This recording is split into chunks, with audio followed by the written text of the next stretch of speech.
This is Eitan Weinstein. And I'm Naor Menninger, and you're listening to Two Nice Jewish Boys.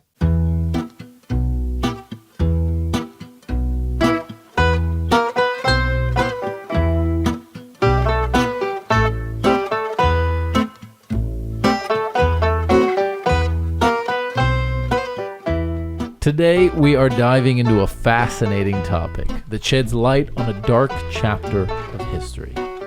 After World War II, some Nazis faced persecution in the Nuremberg trials, while others managed to escape justice by fleeing to different parts of the world.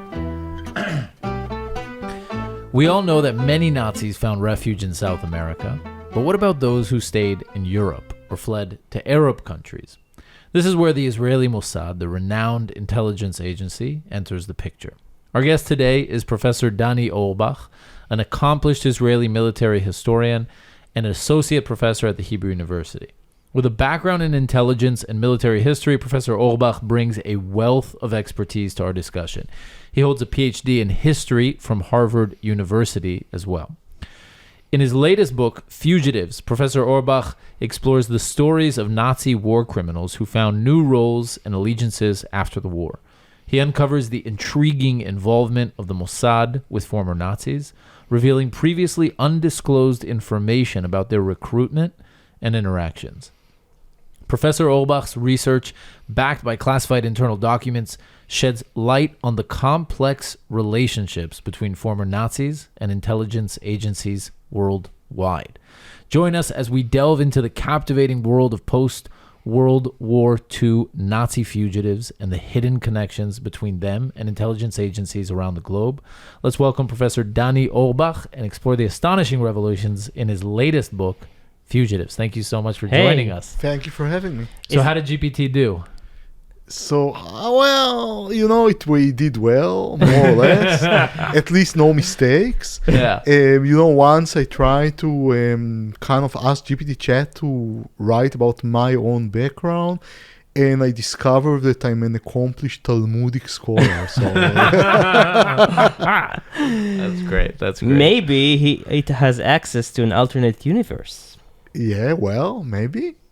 My duplicate. So the book... whenever I have to say, whenever I use it to draft emails or whatever, what happens is because it recognizes that I have a Jewish name, and it makes up other names for people in the email or in the meeting based on their first name. Sometimes I only give it a first name, and it just makes up other Jewish names like Sivan Gorbenblacher, or it just makes up random names that sound Jewy. So actually, instead of just, introducing the book in the usual way, let me begin with a funny story. Okay. During my research, I followed CAA reports. Actually, many of them are online. And, the CAA has a formidable reputation. And you assume that they know languages. Americans usually don't know many languages, but we assume that the CIA people do a big mistake. So they monitored a Nazi criminal who was hiding in Syria, Eichmann's assistant, Alois Brunner. We'll speak about him later, most probably.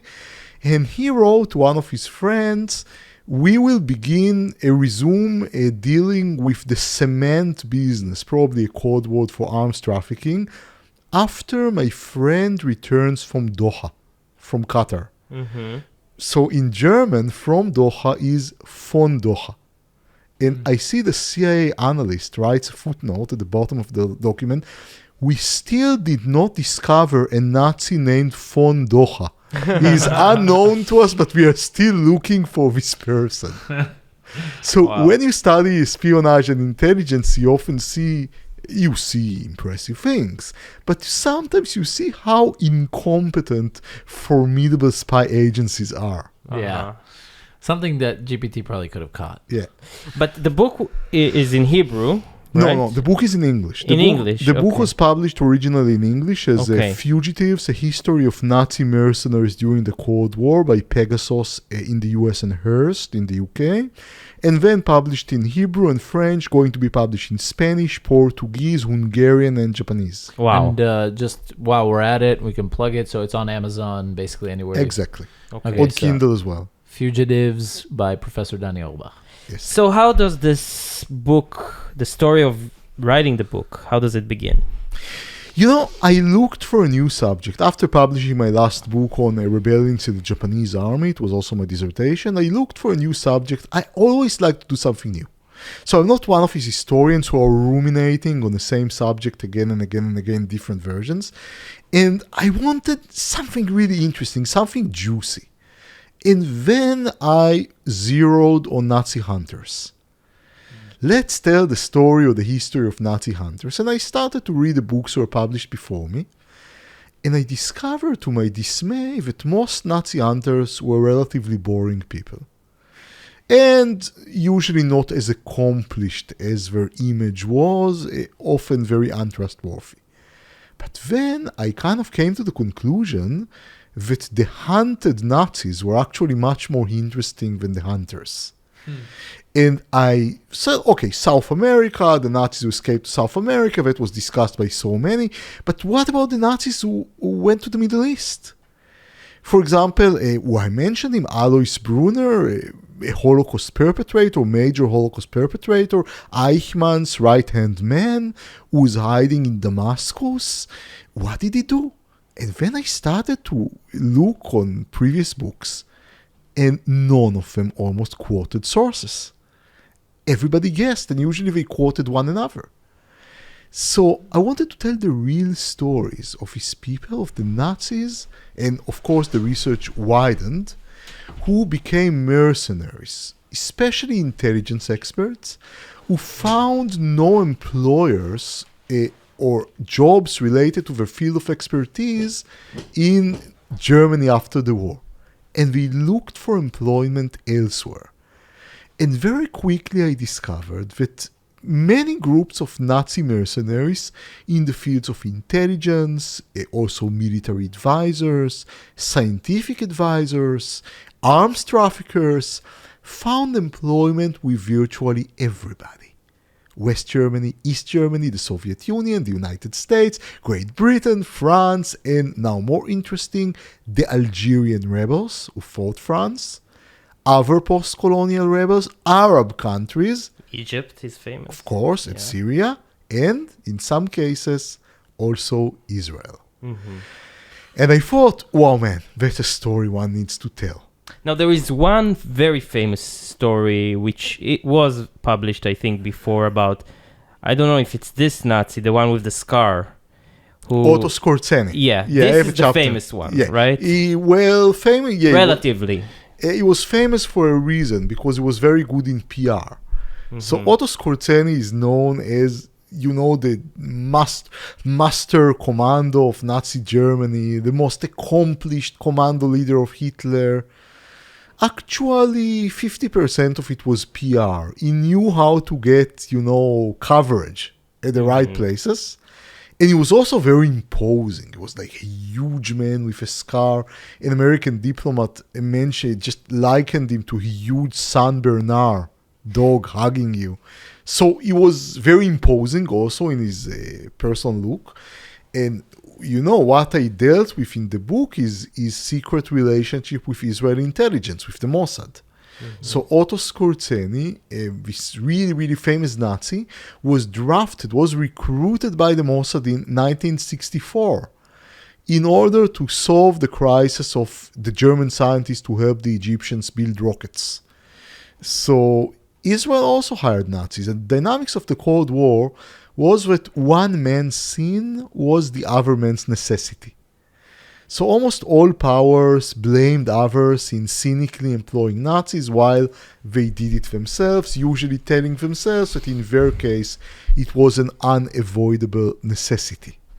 What's the first documentation of Mossad hiring or contacting a Nazi? This is not really Mossad, but Mamad. Mamad is the predecessor of Mossad. Mossad is established in 52, 53.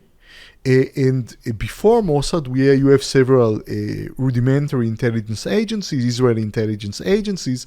One of them is called Mamad. In Hebrew, המחלקה למחקר מדיני, the Department for Political Research in the Israeli Foreign Ministry. And in 49, a a man named Shalhevet Fryer, a very accomplished Israeli scientist, who was later one of the architects of the Israeli nuclear program. Back then, he worked as a recruiter in Mamad, and he was working in Italy. Italy back then was a hub of refugees from all places, many of them escaping Nazis, and a very important Israeli hub. Actually, many illegal Jewish immigrants came to Israel through Italy during the years of the British Mandate, and Israeli intelligence was very strong in Italy. At the same time, Syria employed Nazi advisors. One of his men was named Walter Rauf, a really despicable Holocaust perpetrator. He was responsible for the mobile extermination facilities known as the gas vans, and he was the man in charge of exterminating the Jews of the Yishuv, of the land of Israel, if and when the Nazis will occupy Palestine. And after the war, he was serving the Syrians, but he was kicked out relatively quickly, as one Syrian strongman replaced another. Usually the New Rulers didn't like the European advisors of their predecessors. And in 1949, he's kicked out of Syria. He's mad. He's really angry on Syria. And he's going to South America, like many Nazis. And on the way to South America, he's passing in Italy. And in Italy, he's recruited by Shalhevet Fryer for Mamad to give the Israelis information on Syria. But does he know that he's recruited by Israelis? He knows it well. Actually, his German biographer didn't believe it. He wrote, "There is no chance that the anti-Semitic Rauf ever agreed to work for Jews." Well, I have news for him. He did. It's documented. What is the document? The Mossad own document. So there is an internal research of the Mossad on Nazi hunting, and the author, Yossi Chen, was a Mossad researcher with full access to the Mossad archives, and he's quoting documents. So you didn't get access to those documents? No, but I did get access to the internal research of the Mossad, which was declassified. It is very clear that Rauf served the Mossad in 1949 and 1950. And he even fought for a while to spy for the Mossad in Egypt. I found the document just by chance in the Simon Wiesenthal archives, which just shows that Rauf tried to find details about housing in Cairo. Like Airbnb in Cairo. Exactly. Oh. Just at the time it was no Airbnb, but in 1950, just as the Mossad, he and his Mossad recruiters fought to dispatch him to spy in Egypt. Actually, 30 years later, the Mossad would try to assassinate him. Do we have any idea how he was recruited? I mean, weren't they worried that an anti-Semite would serve as counterintelligence? Or? You never believe intelligence sources. You always juxtapose the information with other sources. But if you'll employ only honest people, so you wouldn't employ anybody, So in the business of intelligence, Alan Dulles, the legendary CIA head, said about another former Nazi that the CIA employed, "I don't know if he's a scoundrel. There are few archbishops in espionage. He's on our side, and that's all that matters." But do we know how he was recruited? Yes. How was he recruited? Fryer In a pasta restaurant, probably. Well, maybe, but we know that Fryer heard from one of his sources that there is a SD officer with the name of Ralif, who just came from Syria, the rumor passed around. And this Ralif is actually Walter Rauf. And he just contacted Rauf and asked, do you want some money? Would you give me information on Syria? And he actually interrogated him for 7 days. So he gave a lot of information on the Syrians. Fryer later said he didn't know about Rauf's role in the Holocaust. Rauf told him that he was involved only in forging money, in counterfeiting money. Well, I would say that Shalhevet Fryer didn't want to dig too deep, You never know what you'll discover. He was happy with the source. He didn't even report to the Israeli Foreign Ministry because he was worried that the Foreign Ministry will tell him to stop. When he reported, the Foreign Ministry was enthusiastic, actually, so nobody had any problem with that. And then he paid this Ralph the money and let him go? Ralph was not in his custody. Ralph was a free man. It was in I don't Italy. think the Mossad though really. It was not the cared Mossad, about it who was in- Mamad. And Well, I mean, yeah, the but they didn't- Mossad did care. It's a very important rule in intelligence. Everything illegal that you are doing is endangering you. You don't do illegal things without good preparation, without a very good reason, and only when you have to. You know, it's not easy to just kidnap somebody in Italy. You can do it. It's possible. It was done. But it's also very dangerous. And usually you just speak with sources. You don't kidnap your sources unless you have to. And you said 30 years later we wanted to assassinate him? Exactly. The Mossad 30 years later, it was in 1980. Interest in Nazi hunting waned in the late 60s, but in 1977, as everybody familiar with Israeli history will know, Menachem Begin becomes prime minister in Israel, and Begin is very interested in Nazi hunting. And he kind of revives Nazi hunting for a while, for a very short period. And one of the operations declared back then, Operation Nirosta, is the assassination of Walter Rauff. But that was a very feeble assassination. It was tried in Chile. They didn't have permission to kill anybody else except Rauff. And when his wife discovered them and started to yell, they just retreated and never tried again. Wow. Wow. Yeah, she saved his life. Yeah. That's quite He amazing. died from cancer the same year. the same year. The same Wow. year, yes. Okay, so back to the book. So how okay, so you decided you wanted to write about that. And then what happened? And then I started to dig and to dig and to dig deeper and to dig even deeper. And the first thing I had to do is to go beyond the secondary literature. Because as I told you, in this field, there are many unreliable books.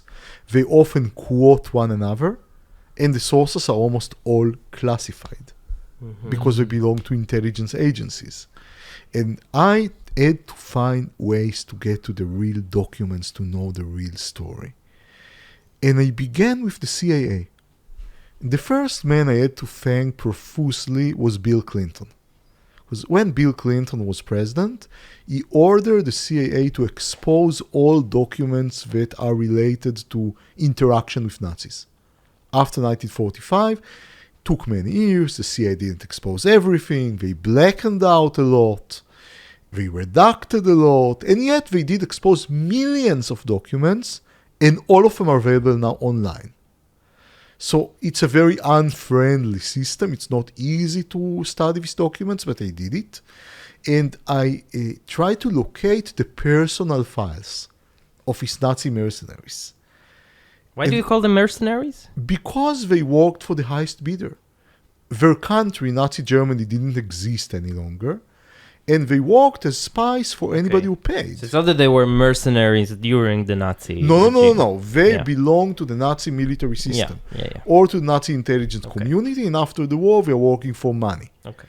Virtually for everybody. By the way, even Nazi hunters hired them sometimes. For example, the Nazi hunter Simon Wiesenthal had informers on hiding Nazis. You wouldn't think that these informers were Quakers, right? You know, in order to know something about Nazis, you have to be in neo-Nazi circles. So he employed such people as well. And everybody employed them. And it's very, very common when superpower collapse. Nazi Germany was a superpower. And superpower with a strong army, with a strong intelligence community, and this superpower, after a few years of occupation, became a mediocre, weak, and then kind of medium state, West Germany, that didn't have any need for so many military experts and intelligence experts. If they could find work in West Germany, it was in low salaries and usually not in their profession. And they try to look for jobs elsewhere. And now, think about the awakening third world. There are many third world countries like Egypt who want experts, but they don't have money for first grade experts. You know, in order to take the best American rocket scientist, you need to pay him way more than Egypt can afford. So then you go to the collapsed superpower. Because Nazis have a formidable reputation, and yet we are unemployed and are looking for jobs and are ready to work at relatively low salaries that third world countries can afford. It's like when Facebook and Google fired a bunch of people, right? And all of a sudden, you're picking away at the layoffs. Exactly. Instead of going for someone who's still employed at Google, you go for someone who was fired from Google. And especially if, Google would have been destroyed or bankrupted. And, so many engineers desperate for jobs with experience and talent would have been thrown to the market. Yeah. So these people worked for all powers, as I said, but the power knew how to use them the best was the Soviet Union. I think one of my conclusions was that the KGB was the best in the field. It was really the best in the field. It knew how to speak to the vanity of his people. For example, Heinz Felfe, a former SD man, SS ISS officer, who became a high-up in West German intelligence, but actually spied for the Soviets all the time.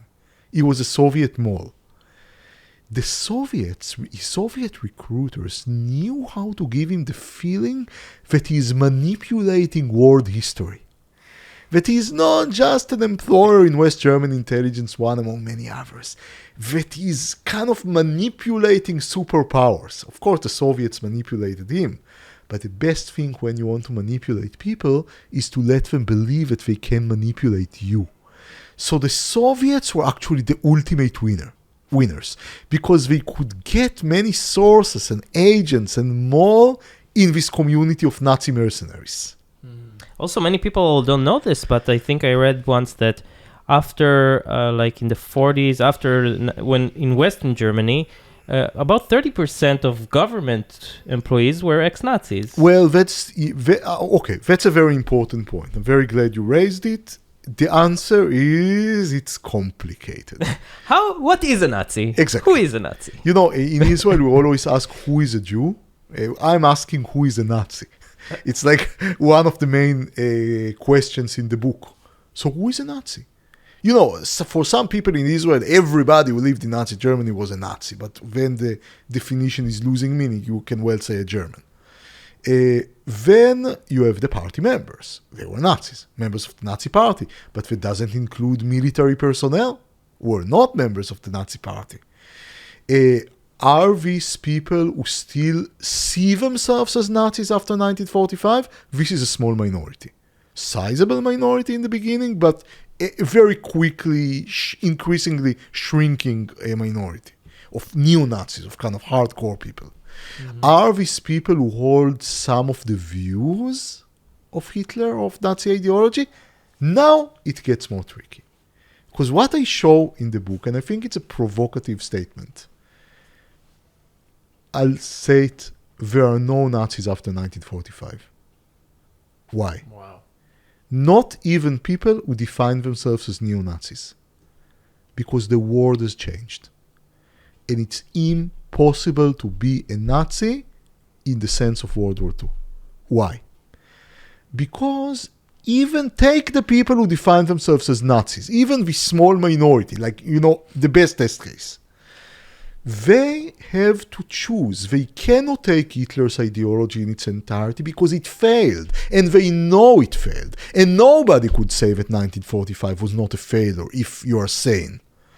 And usually they chose something out of the rubbish heap left by Hitler.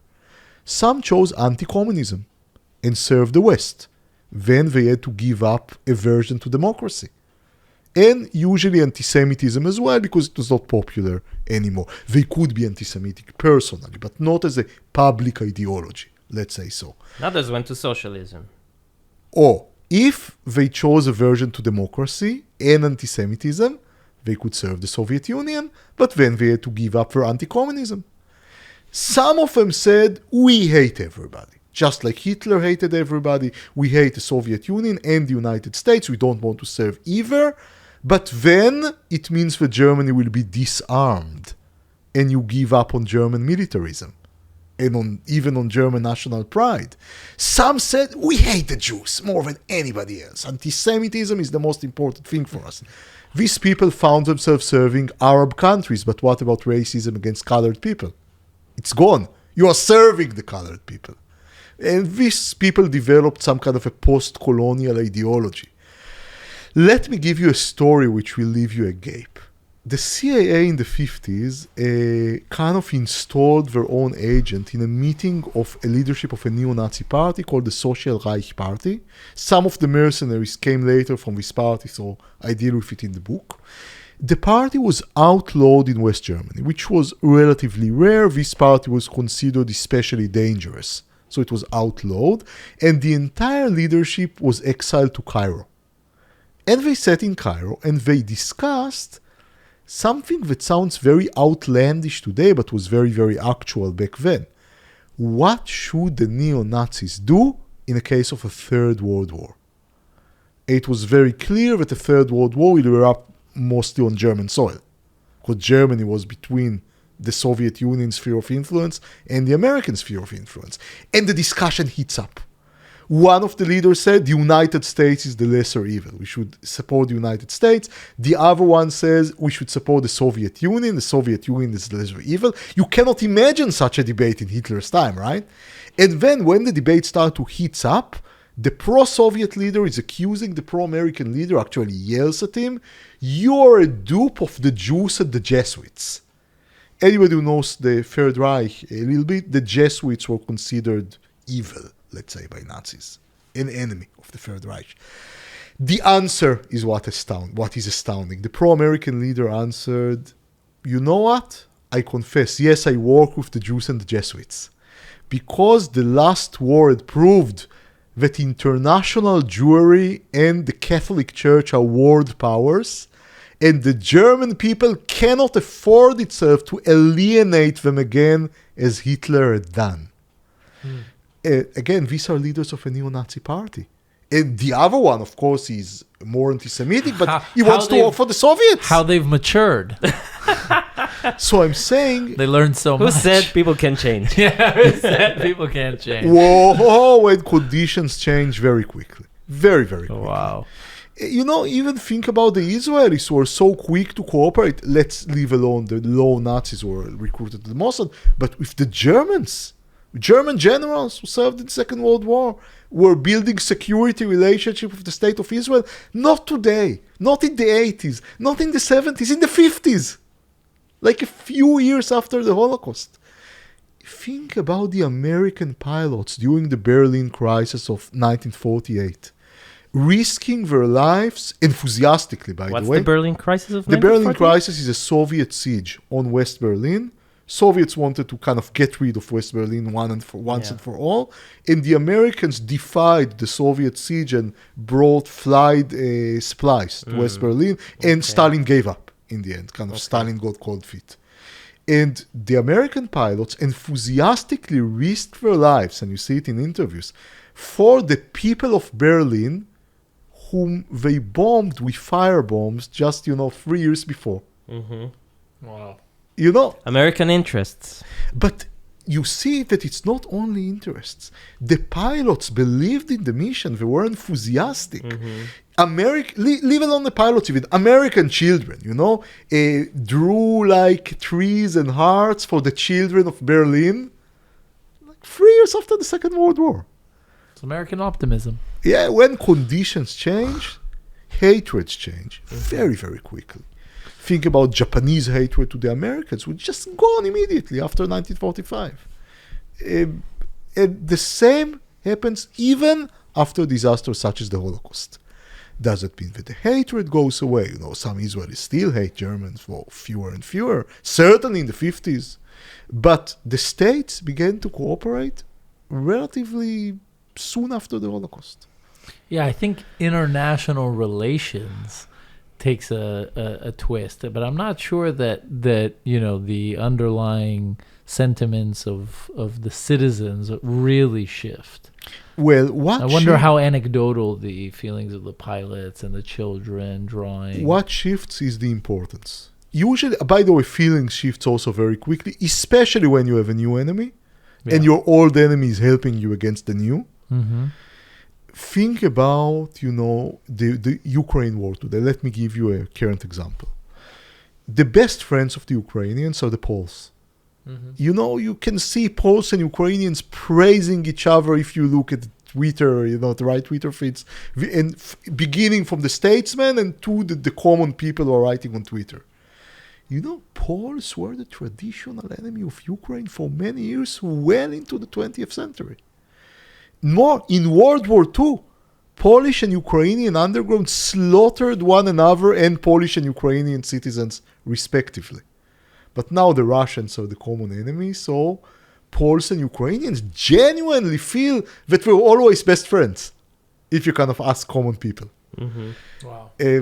Things change quickly, and also, even if they don't change, things change in importance. So even if you remain anti-Semite, let's say as a German after the Second World War, and unless you're a fanatic, and usually few people are fanatics, it will not be as important for you as it was during the Third Reich. I think that's what we miss usually in our public discourse. When people hold prejudices, racism, anti-Semitism, whatever, you should also ask not only what they believe, I want to discover their true beliefs. You should ask how important is this negative feeling for them.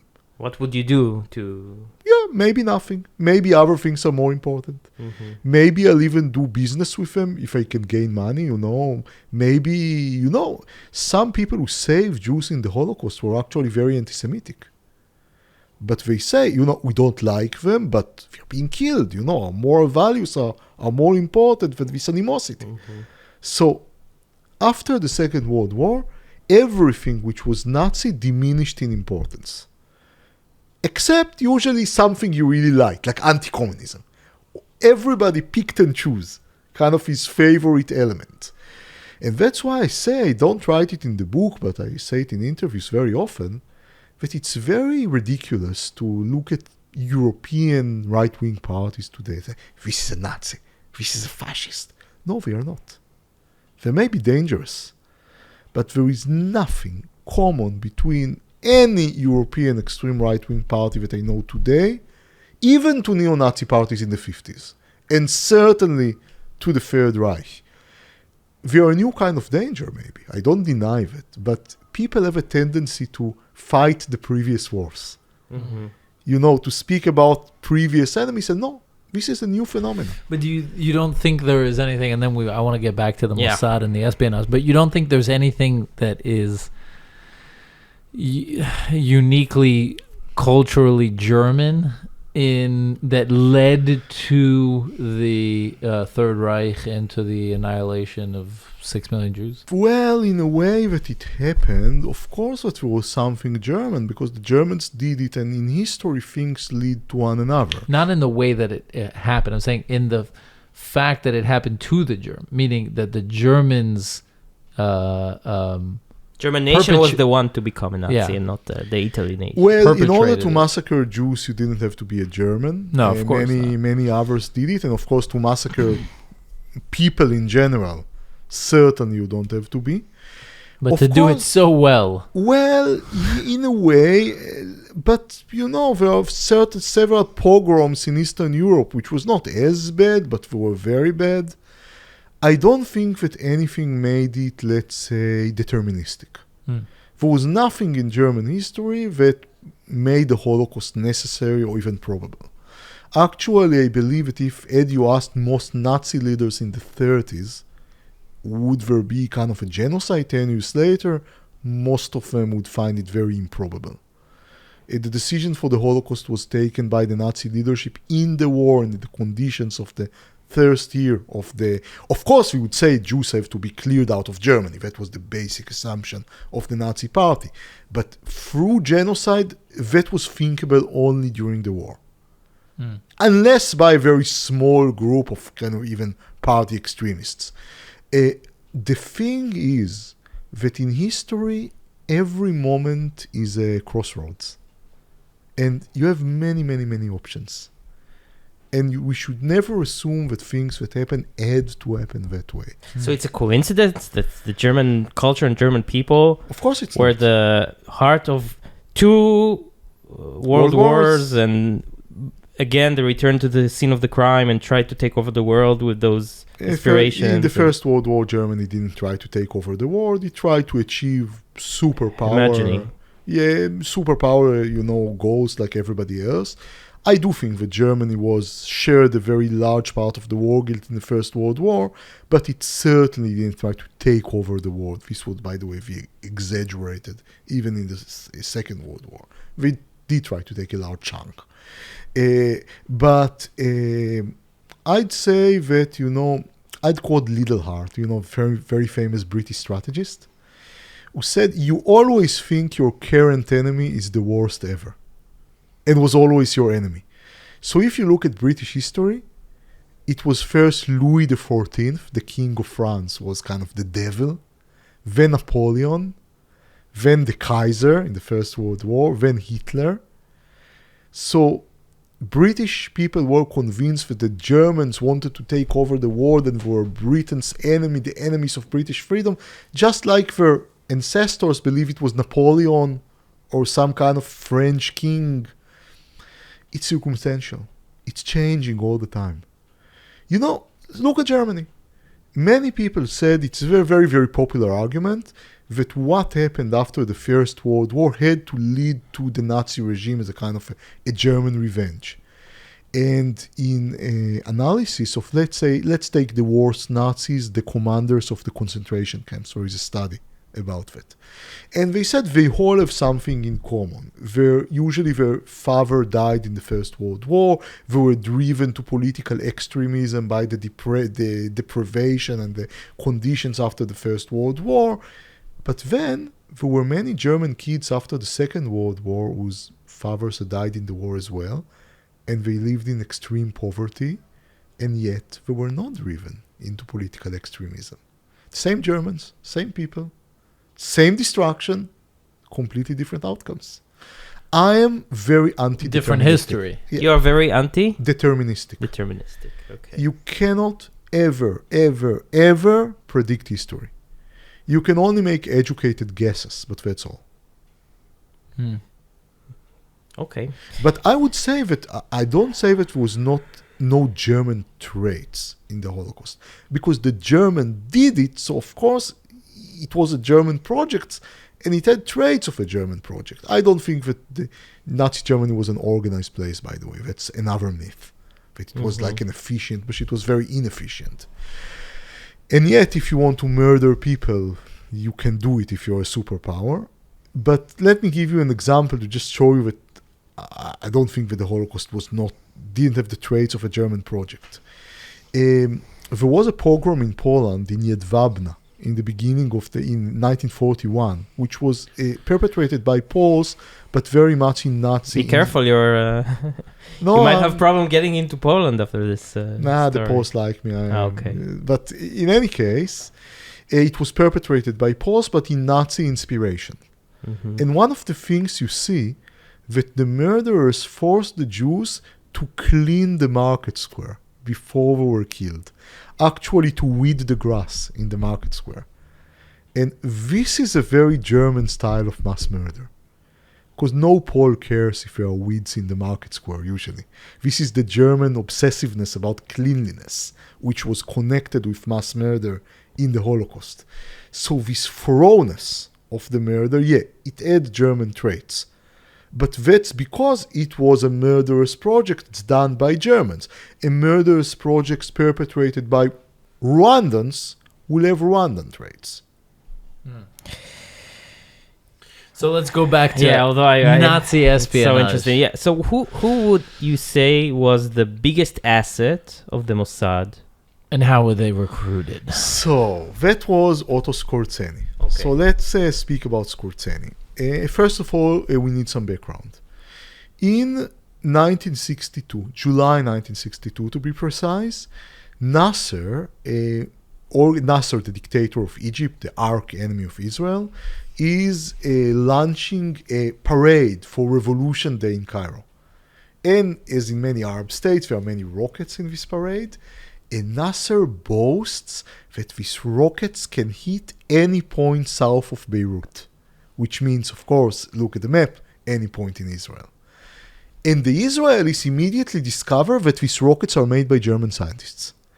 And the Mossad is panicked because there is a belief that the old Nazis, the Germans, and the new Nazis, the Egyptians, are kind of joining together to perpetrate a second Holocaust. It's just worth noting that the concept of missile is invented by Germans. Exactly, and that's why the Egyptians hire scientists who were involved in the V1 and V2 project, though the best scientists were already in the Soviet Union and the United States, and the Egyptians... Even modern rockets are not that different from... the concept remained the same ever since. But the rockets built for the Egyptians were very primitive, especially they lacked guidance systems. Mm-hmm. It was almost impossible actually to build guidance systems in Egypt because the factories were in the desert and everything was full with sand. And the systems had to be extremely clean in order to be precise. And no matter how much they cleaned it, they couldn't create sterile conditions. In any case, the rockets were not really dangerous from Israel. Actually, they were quite useless. But the Israelis didn't know it at the time. But that was a surprise for Israel. He didn't see it coming. Like all surprises, it was not a surprise, but it was. Let me explain. So the Israelis, the Mossad, knew well about the German scientists building rockets for Egypt from the late 50s. And yet, they assumed, rightly, that the project is useless. And they didn't really pay a lot of attention to it. Then in 62, Nasser is saying, I have rockets that can hit any point in Israel. And the Mossad is able to intercept a letter written by one of the German scientists, actually a shopping list, which from the shopping list you could understand that you are planning to build 900 rockets. That was a complete fantasy, just told nonsense to the Egyptians. But of course, the Israelis believed it. And they believed that could destroy Israel. Of course, people started to think about chemical weapons and nuclear weapons immediately. And the Israelis opened Israel was the legendary head of the Mossad at the time, launched an assassination campaign against the German scientists in Egypt. And the campaign backfired. Not only that Israel couldn't actually kick these people out of Egypt or frighten them away, the very delicate relation between Israel and West Germany was almost destroyed. And West Germany actually helped the Israeli nuclear program at the time. So it was kind of very, very delicate. And the Americans actually gave Israel a disastrous proposal, which was built on the wave of panics created by these assassination campaigns. The Americans told Israel, okay, listen, guys, we'll speak with the Egyptians. They will give up the rocket program. You say it's an existential threat, right? And you will give up your nuclear program. So Israel was about to give up kind of its main card for survival for a bluff. Wow. What year is it? This is in 62, 63. Okay. Luckily for Israel, the Egyptians declined for reasons of national prestige. What a Otherwise, bunch it of would be idiots. kind of very important to shoo away the Americans. And so Israel brought Israel into trouble with his reckless special operations. He was the legendary head of Mossad. And then, by the way, he was sacked by Ben Gurion. Now, he resigned. In Hebrew, we say itputar, kind of sacked and resigned, like in the same one word. Yeah. And Meir Amit, and I'm answering your question, so that's the background. Meir Amit, the new head of the Mossad, wants to solve the crisis with the Germans. He understands that you had to kind of convince the Germans somehow to bring these people out of Egypt without breaking everything up. And in order to do that, he needs a spy inside the rocket program.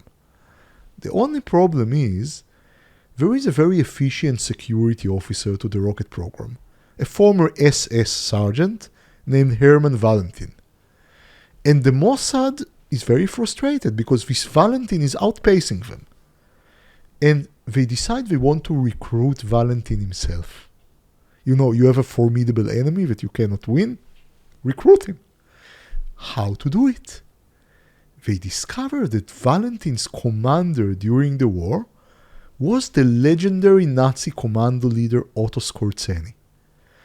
Otto Skorzeny was kind of an intelligence celebrity and special operations celebrity at the time, lived in Spain, was very much liked the media. And he the Mossad said, okay, let's recruit Skorzeny so he will help us to recruit Valentin. They recruited Skorzeny through his beautiful wife, who had an open relationship with him, and she was seduced by a Mossad agent. I think we heard of this story. Did we? Yeah, I can't remember if it was from Misha or okay. She was seduced by a Mossad agent. Someone told us that the Mossad agent who was in charge of seducing there was a quote by him or something about how gentlemen don't speak about what we do at night or something like that. yeah. Okay. No, the funny quote about him is in the Mossad documents. Actually, they said quite viciously, he was very good with women at a certain age. I think that's what. Yeah. And we don't know who that guy was. No, we know. His name was Rafi Meidan. Okay. Okay. Not to confuse with Rafi Eitan, who is another very famous Mossad spy. Yeah. He wasn't a big womanizer. No. He was a small man. Yeah, but he very involved in this recruitment project as well. Okay. And Avraham Achituv was a Mossad, later the head of the Shin Bet in the 70s, was able to recruit Skorzeny, to meet Skorzeny and recruit him after a very open conversation on the Holocaust and the Second World War and the Jewish problem. For Skorzeny, it was actually an adventure to work with Jews. He said, I didn't know the Jews could be armed and dangerous and actually spy. It's curious, right? And Achituv knew how to play on this kind of feeling of fascination. So Skorzeny helped them to access Valentin in a very funny way. So he told them Valentin, the security officer, he felt discriminated because he was not an officer. He never got an officer's rank during the war. And the Mossad agents actually said they are British. They brought an Australian Jew with a British aristocratic demeanor, who kind of said he's an MI6 agent. But Valentin didn't really respond. So then they made the last trick, and that was Skorzeny's idea. He told Valentin, okay, you know that I wanted to promote you to an officer at the last days of the war? I said, what? I'm an officer? Why, wait, what? And Skorzeny said, yeah, I forgot about it. I sent a letter. It was lost in the chaos of the last days of the war. But British intelligence intercepted the letter. And now they reminded me about it.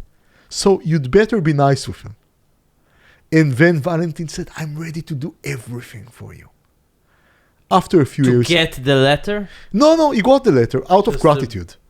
He wanted to be that's how you recruit spies. You find the weak point. And he wanted to be an officer so much that when he got it, he was ready to do everything. And he gave the Israelis the access they need, the inside information they need in order to finally solve the crisis. So Skorzeny in this case was an access agent. So his goal was to give access to somebody else.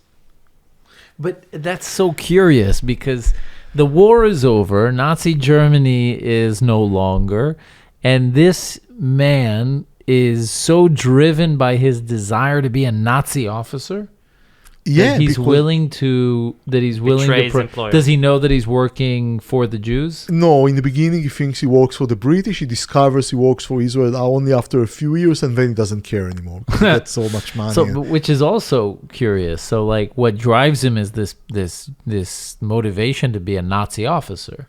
Of course. But then he finds out that he's working for the Jews. He doesn't care. So how is that explained? We don't know. We have no idea. Yeah, because psychology is very complicated. Yeah. And anti-Semitism was a very important, super important component of Nazi ideology, but it was not the most important component. But even forget the anti-Semitism. There is no longer a Nazi Germany. So what do you care if you're going to be an officer or not an officer? Just in Hebrew, we always say bli lashvot. We never compare Nazi Germany to anything else, and I don't.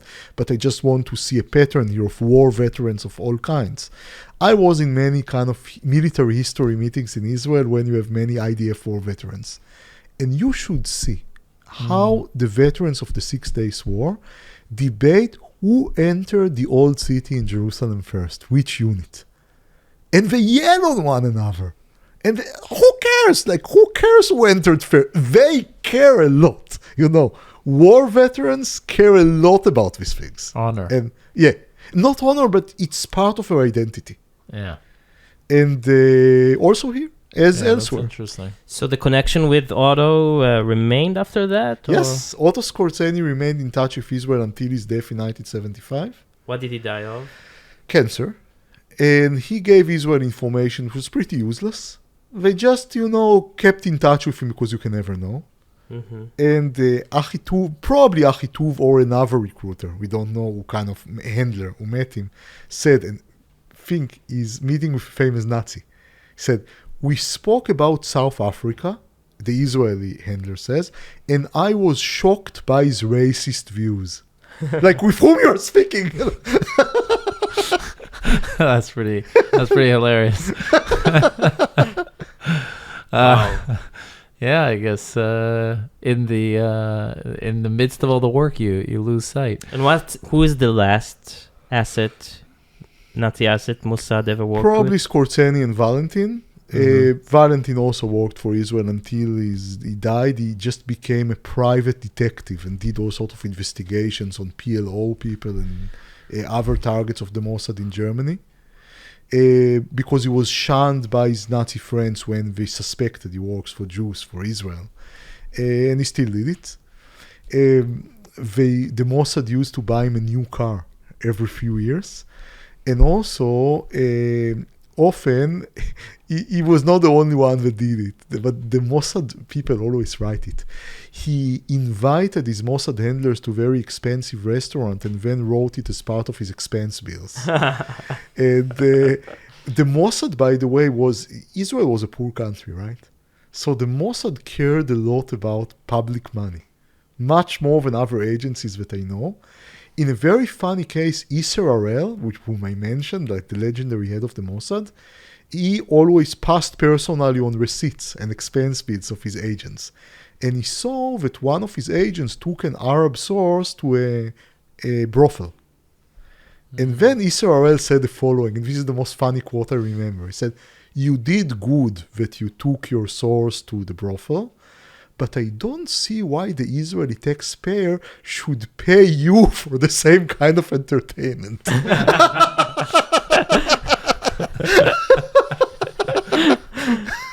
Wow. What's called an unnecessary expense. Very nice. Wow. That's incredible. On one hand, it's like infuriating, right? To think about the fact that these despicable war criminals who are responsible for just atrocious acts that we can't even Whitewashed. imagine lived out their lives happily and were bought cars by this country's taxpayers' money. And we worked and collaborated with them. On the other hand, Interests. it's amazing that We had bigger that we- fish to fry. Like you saved and then lives. we had people that were so cold, not hearted, but cold ruach, that they Cold-blooded. But yeah, we I think didn't... cold-blooded. I think if I was ever in that situation, I don't know if I'd be able to contain myself, my anger and my, that. But then intelligence is not the job for you anyway. Yeah, of course. Avi Dichter was the head of the Shin Bet, now in MK, once said that everybody works in intelligence, no matter what position, needs to know to count to 10, to kind of breathe deeply and count to 10 before he's doing anything. Incredible. It's incredible to be able to be that, Yeah. I think that's part of it, though, right? That's probably why the guy was so surprised that the Nazi had racist views. Is because you have to be so focused on the objective that you forget who you're dealing with. So, in order to make you a little bit happier and more optimistic, let me tell you about the story of the end of another Nazi. We didn't speak much about Alois Brunner, though in the book he's one of the main characters. The Syrian guy. The guy in Syria, maybe the most bloodthirsty Holocaust perpetrator that I know, along with Ralph, maybe, but even more than Eichmann, if such a thing is ever possible. And he was a troubleshooter for extermination during the war. Actually, that was his job. Whenever things didn't go well, he came in when he came Debugging. in. Yeah, debugging. And he lived in Syria. Yeah. So the Mossad tried to kill him twice First, they kind of removed one of his eyes with a parcel bomb, 61. Second time, 1980, they removed 2 of his fingers with a second letter bomb. But then he survived all assassination attempts, and the Syrians were never ready to give him up, and they punished him in the end. That's the irony of the story. He pissed off Assad. He gave interviews that he shouldn't have gave, because the Syrians denied that he's in Syria, and then he's giving interviews from Damascus. In the end, it happens in 1996. Assad orders to throw him into the dungeon in the station of Muhajirin in the middle of Damascus, and he dies in a dark prison cell. And I'm saying, let's say that he would have been tried for his war crimes. There was no death penalty, after the first few years after the war. No Western country could have given him such a punishment as the Syrians gave him. Except for us. Yeah, except for us. Though for the wrong reasons. Yeah. Fascinating. No, we wouldn't give him such a dark punishment. No, we would hang him. You would hang him. But he was thrown in a dungeon to be forgotten. That sounds like. Yeah. Exactly. Yeah, that's a pretty horrible death. Mm-hmm. Wow. Okay, incredible. So many fascinating. Did you will there be a Netflix show or something like that from the book? I hope so. Let's say if somebody's interested, let him speak with me. Okay. Yeah, Rafi Meidan story is worth a scene or 2 or 3. Yeah. Seducing an open marriage wife of a Nazi. Yeah, there's got to be some kinky stuff there. Yeah. Thank you so much for coming on the show and sharing it all. So much fun. Very, very interesting. Guys, check out Fugitives. The subtitle is Fugitives. A History of Nazi Mercenaries During the Cold War. Fugitives, A History of Nazi Mercenaries During the Cold War by Professor Danny Orbach. On Amazon, you can get the Kindle version. And soon, sounds like a fascinating other book. languages. Yes, was already translated to French and is going to appear in Spanish, Portuguese, Hungarian, and Japanese, and of course in Hebrew. It appeared in Hebrew. Amazing. Thank you so much. You're working on your next book already? On what? On your next book? Of course. Okay. Actually, for an entire year. Already wrote a few chapters. Can you give us a teaser? Yes. It's called Punishment Behind Japanese Military Brutality. Oh, wow. And I promise a whole new explanation. Okay. Fascinating. But you've already done something about the Japanese. Of course. Got back to Japan. I speak Japanese. I lived in Japan. Oh, really? Yes. Oh, wow. Fascinating. Thank you so much for coming. Really appreciate it. And good luck with the next endeavors. Thank you so much. Bye, guys. Thank you. Bye, guys.